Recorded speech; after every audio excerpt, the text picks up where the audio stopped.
Hello everyone! In this tutorial, we will show you a simple and free method to unlock any phone from any carrier, even if it's not fully paid off.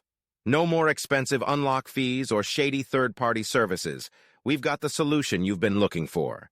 The first step is to insert an unsupported SIM card from a different carrier into your phone.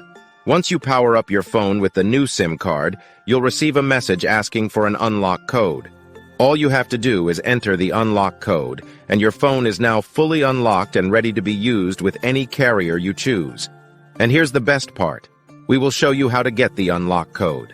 To do this, you need to find the unique identification or serial number of your phone called the IMEI number. Simply dial *#06# and the IMEI number will pop up on the screen of your phone. Based on this IMEI number, we will get the unlock code for your phone. If you're a T-Mobile customer or a customer of a mobile carrier that provides a device unlock app, you won't need an unlock code.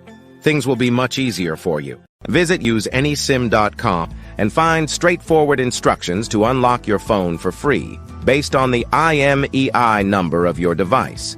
Get started now and enjoy the freedom of an unlocked phone, all for free. Thank you for watching. If you found this helpful, please consider subscribing and sharing with your friends.